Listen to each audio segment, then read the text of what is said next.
किया था।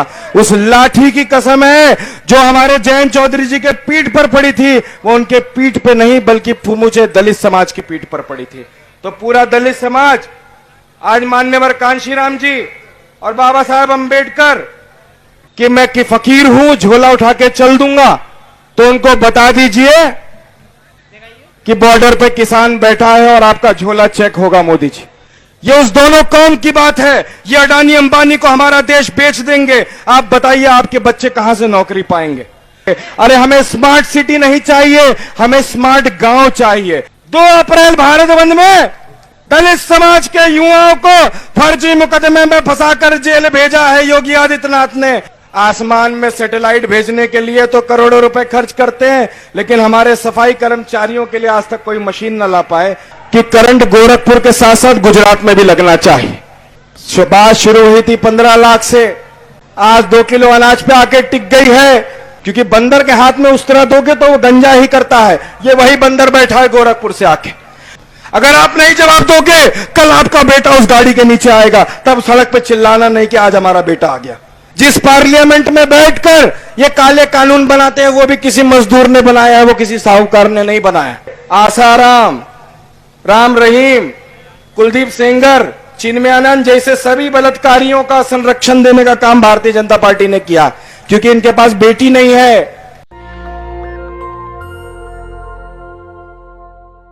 हम बता देना चाहते हैं कि राष्ट्रीय लोकदल की यह मान्यता है कि अगर जब तक प्रदेश के अंदर दलित पिछड़ों का उद्धार नहीं होता, उन्हें न्याय नहीं मिलता, तब तक ना ही उत्तर प्रदेश उत्तम प्रदेश बनेगा और ना ही भारत विश्व गुरु बनेगा। आप लोग याद रखिए कि लखीमपुर खेरी में किस प्रकार हमारे किसान भाइयों के ऊपर गाड़ी चढ़ा दी गई। यह आप लोगों को इसका 2022 में बदला लेना है। आप लोग उनको बता दीजिए कि तुम्हारी लाठियों और गोलियों से जो कत्ल हुए हैं मेरे यार, सब उन सभी का हिसाब रखा जाएगा और सब याद रखा जाएगा कि कैसे हमारे जयंत चौधरी जब हाथरस में हमारी दलित बेटी को न्याय दिलाने पहुंचे थे तो उनकी पीठ पर यह लाठी चलाने का काम किया था। उस लाठी की कसम है जो हमारे जयंत चौधरी जी के पीठ पर पड़ी थी, वो उनके पीठ पे नहीं बल्कि फुमुचे दलित समाज की पीठ पर पड़ी थी। तो पूरा दलित समाज आज मान्यवर कांशीराम जी और बाबा साहब अंबेडकर और चौधरी चरण सिंह के विचारों से पूरी तरह ओतप्रोत होकर यह सौगंध खाए कि 2022 के अंदर भारतीय जनता पार्टी को सत्ता से बेदखल करने के लिए हर संभव प्रयास करेगा। यह सिर्फ उस बेटी की बात नहीं है, उन 600 किसानों की भी बात है जो आज बॉर्डर के ऊपर आप लोगों के लिए लड़ रहे हैं। और मोदी जी बार बार कहते हैं कि मैं कि फकीर हूं, झोला उठा के चल दूंगा, तो उनको बता दीजिए कि बॉर्डर पे किसान बैठा है और आपका झोला चेक होगा मोदी जी। आपको झोला लेके भागने नहीं देंगे। ये देश का मजदूर, जवान, किसान, जिसका पिता वहां बॉर्डर पर किसानों के साथ खड़ा है और उसका बेटा वहां सरहद पर दुश्मनों से लड़ रहा है, उस दोनों कौम की बात है। ये उस दोनों कौम की बात है। ये अडानी अंबानी को हमारा देश बेच देंगे। आप बताइए आपके बच्चे कहां से नौकरी पाएंगे? मैं दलित समाज को बता दूं, अगर भारतीय जनता पार्टी की सरकार वापस बनती है तो आप लोगों को दिया हुआ SC ST OBC का आरक्षण खत्म हो जाएगा। ये आरक्षण अगर बचाना चाहते हो तो भारतीय जनता पार्टी को सत्ता से बेदखल करना पड़ेगा, वरना आपका जीना मुश्किल हो जाएगा। चौधरी चरण सिंह कहते थे कि देश की खुशहाली का रास्ता गांव से होकर गुजरता है, खेत खलियानों से होकर के गुजरता है। मोदी जी कहते हैं हम स्मार्ट सिटी बनाएंगे, स्मार्ट सिटी बनाएंगे। अरे हमें स्मार्ट सिटी नहीं चाहिए, हमें स्मार्ट गांव चाहिए। और जब तक स्मार्ट गांव नहीं होंगे तब तक भारत स्मार्ट नहीं बनेगा। इसके लिए पहले स्मार्ट गांव बनाने का काम राष्ट्रीय लोकदल करेगा।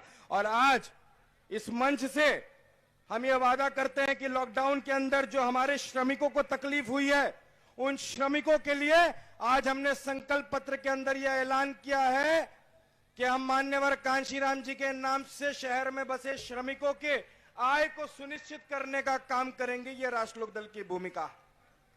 2 अप्रैल भारत बंद में दलित समाज के युवाओं को फर्जी मुकदमे में फंसाकर जेल भेजा है योगी आदित्यनाथ ने। हम उस सभी फर्जी मुकदमे राष्ट्रीय लोकदल की सरकार वापस लेने का काम करेगी। और ये लोग आसमान में सैटेलाइट भेजने के लिए तो करोड़ों रुपए खर्च करते हैं, लेकिन हमारे सफाई कर्मचारियों के लिए आज तक कोई मशीन न ला पाए। और राष्ट्रीय लोकदल ये वादा करता है कि चाहे जितने करोड़ की मशीन हो, सफाई कर्मचारी गटर में गिर के नहीं मरेगा। ये राष्ट्रीय लोकदल का मानना है। जब तक मानवीय मूल्यों का विकास नहीं होता, जब तक इस देश के अंदर हर पेट को खाना, हर सर को छत नहीं मिलती, तब तक हम ये नहीं कह सकते कि हम ऐसे देश में रहते हैं जिस पर गर्व करना चाहिए।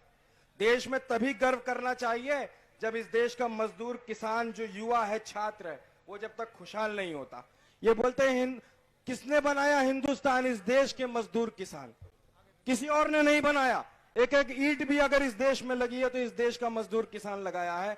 ये आज उस मजदूर किसान की अस्मिता की बात है। ये आज उस मजदूर किसान की अस्मिता की बात है। अगर आप उस अस्मिता को बचाने के लिए आगे आते हैं तो हम ये वादा करते हैं कि आप लोगों के साथ अन्याय नहीं होगा। अरे जिस पार्टी का राष्ट्रीय नेता किसी दलित समाज की बेटी के लिए लाठी खा सकता है, उस समाज का कार्यकर्ता क्या कर सकता है? उस समाज के अन्य नेता क्या कर सकते हैं? सर कटा सकते हैं, गोली भी खा सकते हैं। यह वक्त है बदलाव का, यह परिवर्तन का वक्त है।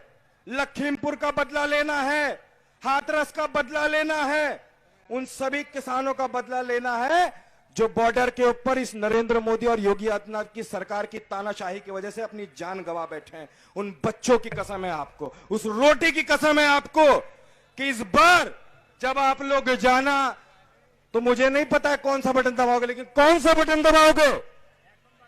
कौन सा बटन दबाओगे? कौन सा बटन दबाओगे? और इतनी जोर का दबाना कि करंट गोरखपुर के साथ साथ गुजरात में भी लगना चाहिए, दोनों जगह लगना चाहिए। और एक किसान सिर्फ एमएसपी की लड़ाई नहीं लड़ रहे हैं। आज अगर आपकी थाली में 2 रुपए की रोटी आ रही है और यही 3 काले कानून रहे तो वही रोटी 40 रुपए की हो जाएगी। मैं पूछना चाहता हूं, खरीद पाओगे वो 40 रुपए की रोटी? कौन सा मजदूर खरीद पाएगा? ये हिंदू मुसलमान की राजनीति करके, दलित पिछड़ा अगड़े की राजनीति करके समाज के अंदर द्वेष फैलाते हैं और आपके बच्चों की नौकरियां छीनने का काम करते हैं। कितने लोग हैं उनके बच्चों को सरकारी नौकरी मिली इस सरकार जब से बनी? हाथ उठा के बताइए, किसी को मिली क्या? क्या आपको तेल 250 रुपए लीटर तेल खरीदना पड़ रहा है? आपको मजा आ रहा है? क्या आपको 100 रुपए पेट्रोल में मजा आ रहा है?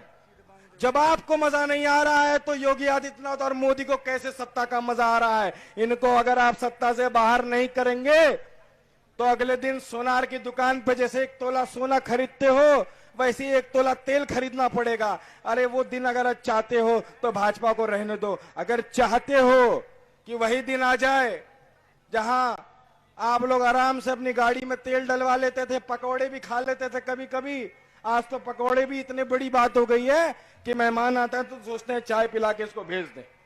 ऐसी व्यवस्था बन गई है। और ये 2 किलो अनाज दे के 5 किलो अनाज दे के एहसान करने का काम करते हैं। अरे ये किसानी कौम है, इसने लॉकडाउन के अंदर 130 करोड़ लोगों का पेट भरा है। अरे तुम इसको 2 किलो अनाज दे के सोचते हो इसको खरीद लोगे? बात शुरू हुई थी 15 लाख से, आज 2 किलो अनाज पे आके टिक गई है। कल ये कहेंगे सांस लेना ही विकास है, पानी पी लेना ही विकास है। आपको तय करना है क्या विकास है। अब हमारे लोग सोच रहे थे कि वो घर खरीदेंगे, गाड़ी खरीदेंगे, उन लोगों को इन्होंने ला के दे दिया कि लाइन लगा के 25 किलो के बोरे में 5 किलो 2 किलो अनाज ले लो। क्या चाहते हो ऐसी सरकार बने? क्या चाहते हो ऐसी सरकार बने? मैं चाहता हूं आप लोग हाथ उठा के कसम खाइए। मैं आपको भगवान की कसम नहीं दूंगा, भगवान नहीं मरेंगे। आपको रोटी की कसम है, जिस रोटी के लिए आप मेहनत करते हैं, हाथ उठा के कसम खाइए।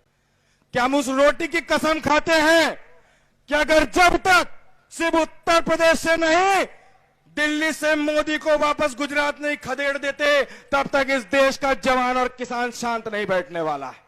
यह देश बचाने की बात है दोस्तों। 2022 का चुनाव कोई चुनाव नहीं है, बल्कि वापस जैसे भगत सिंह ने देश की आजादी के लिए लड़ाई लड़ी थी, आज आप सभी लोग योगी आदित्यनाथ जैसे आक्रांता से, जैसे अत्याचारी तानाशाह से प्रदेश को मुक्त कराने की यह लड़ाई है। इसलिए 2022 के अंदर आप लोगों को सिर्फ देश चुनाव में वोट नहीं देना, बल्कि उत्तर प्रदेश को आजाद कराना। क्योंकि बंदर के हाथ में उस तरह दोगे तो वो गंजा ही करता है। ये वही बंदर बैठा है गोरखपुर से आके, पूरे प्रदेश को गंजा करने का काम किया है इसने।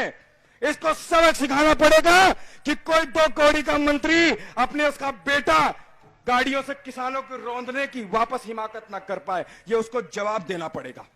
अगर आप नहीं जवाब दोगे, कल आपका बेटा उस गाड़ी के नीचे आएगा, तब सड़क पे चिल्लाना नहीं कि आज हमारा बेटा आ गया। तो आज वो लवप्रीत के लिए मैं बोल रहा हूं, लवप्रीत भी हमारा बेटा था, हमारा भाई था। आज उसके मां बाप पे जो बीत रही है, 100 की रफ्तार में कोई अमीरजादा कैसे किसानों को कुचल देता है, ये हिम्मत आई कहां से? किसानों से लोगों को देखकर प्रधानमंत्री, गृह मंत्री, मुख्यमंत्री कांपा करते थे किसानों को देखकर। ये कैसी अवस्था आ गई कि आज उन पे गाड़ियां चढ़ रही हैं। दलितों की कैसी स्थिति आ गई, उनकी बेटी को रात को 2 बजे जलाया जा रहा है। ये सबका बदला लेना पड़ेगा दोस्तों, लेकिन इसके लिए आपको हिंदू मुस्लिम छोड़ना पड़ेगा। ये हिंदू मुस्लिम करा करा के हमें बेवकूफ बनाते हैं। अरे ये कहते हैं धर्म बचाना है, तो इनके बच्चे क्यों नहीं लड़ते हैं? इनके बच्चे क्यों विदेश में पढ़ते हैं? इनके बच्चे क्यों महंगी गाड़ी में घूमते हैं? या आपके बच्चों को धर्म रक्षा में उतार के उनकी नौकरी छीनना चाहते हैं? तो नौकरी बचानी है। और आज की स्थिति में ऐसी स्थिति है कि जितने गांव में छुट्टे सांड और बेरोजगार युवाओं में कोई अंतर नहीं रह गया, दोनों उतने ही हैं। फसलें बर्बाद हो रही हैं, युवा बर्बाद हो रहा है, फसल और नस्ल दोनों की लड़ाई है। इसलिए आप लोगों को तैयार रहना। मैं आप लोगों से आग्रह करता हूं, और मंच पे विराजमान जितने भी मेरे सम्मानित लोग हैं, आज हमारे साथ हमारे मुख्य अतिथि पूर्व केंद्रीय मंत्री सोमपाल शास्त्री जी और हमारे महिला प्रकोष्ठ की राष्ट्रीय अध्यक्ष प्रियंका तोमर जी, इन्होंने आपका मार्गदर्शन किया। अब आप उनको सुनेंगे जिन्होंने किसानों को साहूकार के चंगुल से आजाद कराने का काम किया। तो राष्ट्र लोक दल की यह भूमिका है कि जब तक प्रदेश के अंदर किसान अपने फसल की कीमत, मजदूर अपने पसीने की कीमत तय नहीं कर सकता, तब तक हम प्रदेश को उत्तम प्रदेश नहीं कह पाएंगे। तो हमारी यह मांग है कि मजदूर किसान जो इस देश का निर्माण करता है, ये बड़े बड़े महल, बड़े बड़े कोठिया, जिस लोकतंत्र में बैठकर, जिस पार्लियामेंट में बैठकर ये काले कानून बनाते हैं, वो भी किसी मजदूर ने बनाया है, वो किसी साहूकार ने नहीं बनाया। तो उसी मंदिर में बैठकर उन्हीं के खिलाफ कानून बनाते हैं।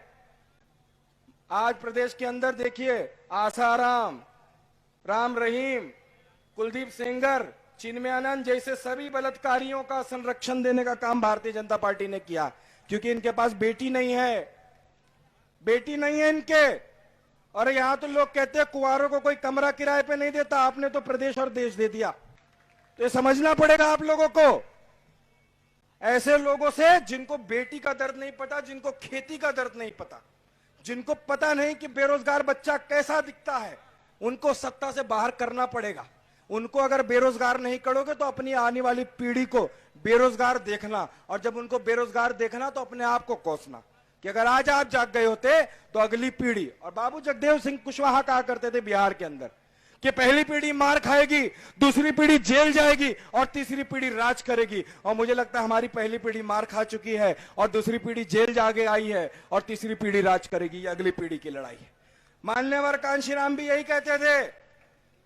और दलितों को मैं कहना चाहता हूं, दलित पिछड़े समाज से, कि बाबा साहब ने आपको कलम दिया है, चौधरी जयंत सिंह आपको कागज दे रहे हैं, उस कागज पे अपनी तकदीर लिख दो, वरना जीवन भर आपका जीवन अंधेरे में बीतेगा। उस तकदीर को लिखने की सहालियत, जो सलाहियत है, वो जयंत चौधरी आपको दे रहे हैं। लिखिए अपनी तकदीर कि आपका बच्चा क्या बनना चाहता है। लिखिए आपकी तकदीर कि आपका बच्चा देश का प्रधानमंत्री भी बनने की क्षमता रखे, तो वो पूरी होनी चाहिए। वरना ये भाजपा जैसी जातिवादी पार्टी आपके बच्चों के भविष्य को खा जाएगी, आपके आरक्षण को खा जाएगी, आपके अधिकारों को खा जाएगी। अपने अधिकारों को बचाना चाहते हो तो इस बार लड़िए, और सिर्फ वोट देने के लिए मत आइएगा, और बगल वाले को भी लाइएगा। ये देश बचाने की बात है। जैसे गांधी जी निकल गए थे सभी को लेके देश बचाने, इस बार आप एक एक लोगों को गांधी बनना होगा, इस बार एक एक लोगों को भगत सिंह बनना होगा, आप लोगों को मान्यवर कांशीराम बनना होगा कि गाड़ी नहीं है तो साइकिल से भी गांव गांव में घूमकर लोगों को जागृत करने का काम करें कि अगर ये भारतीय जनता पार्टी आरएसएस की सरकार रही तो इस प्रदेश के अंदर दलित पिछड़ों को वापस वही काम करना पड़ेगा जो ये चाहते थे। तो ये आजादी की लड़ाई है, और जागो। और मैं कहता हूं सब, हम तो भूले नहीं हैं, लाठी पड़ी हमारे नेता के पीठ पर, लेकिन वो दलित समाज के सीने पर पड़ी है। तो वो बदला इस बार लेना है। और बदला, अगर मुझे तो लगता है, मुझे तो नींद नहीं आती है, उस बेटी के बारे में सोच के, आपको आती होगी, अगर नहीं आती है तो कसम खाइए, उस बेटी के लिए कसम खाइए कि उस बेटी के साथ जो दरिंदगी की गई है उसे माफ नहीं किया जाना चाहिए। वह सभी की बेटी हमारी बेटी होती है। हम इंतजार नहीं कर सकते कि उस अखबार के पन्ने में किसी दिन हमारी बेटी का नाम छपे और हम जाकर खड़े होंगे और कहेंगे कि बेटी के साथ बलात्कार किया। वो हमारी भी बेटी है, उसके लिए लड़ना पड़ेगा। मैं आप सभी बुजुर्गों से आशीर्वाद चाहता हूं और ये मांग करता हूं कि इस पीढ़ी को बचा लीजिए। फसल को बचाने के लिए किसान बॉर्डर पर हैं, नस्ल को बचाने के लिए आप लोग यहां मैदान में हैं। तो ये फसल और नस्ल दोनों की लड़ाई। मैं आप लोगों से धन्यवाद देता हूं कि आप लोग आए, बात को सुना, और मुझे पूरी उम्मीद है कि बदलाव होगा। वापस वही दिन आएगा जब किसानों की सुनी जाएगी, वापस वही दिन आएगा जब दलित पिछड़ों की सुनी जाएगी, वापस वही दिन आएगा जब महिलाओं की सुनी जाएगी। मुझे लगता है कि इस बार बदलाव हो रहा है, और जैसे जिनको बोतल में कैद करते हैं वैसे योगी आदित्यनाथ को मठ में कैद करने का काम इस बार राष्ट्र लोक दल करेगा। बहुत बहुत धन्यवाद सभी लोगों को। जय भीम। और मैं चाहता हूं कि इस बार एक नारा लगे कि बाबा तेरा मिशन अधूरा, जयंत चौधरी करेंगे पूरा। बाबा तेरा मिशन अधूरा, बाबा तेरा मिशन अधूरा, बाबा तेरा मिशन अधूरा। जय भीम, जय भीम, जय भीम। इनकलाब जिंदाबाद साथियों। पूरी यकीन है इस बार कमल मुरझाएगा और हैंडपंप के पानी से कमल और कीचड़ दोनों बह जाएगा। बहुत बहुत धन्यवाद। इनकलाब जिंदाबाद। नेशनल दस्तक की आपसे गुजारिश है कि अगर इसको बचाना चाहते हैं तो नेशनल दस्तक को सब्सक्राइब करने के लिए रेड कलर के सब्सक्राइब बटन को दबाएं, फिर बेल आइकन की घंटी दबाएं। नेशनल दस्तक को बचाने के लिए बहुत जरूरी है कि हर खबर को शेयर करें, लाइक करें, कमेंट जरूर करें।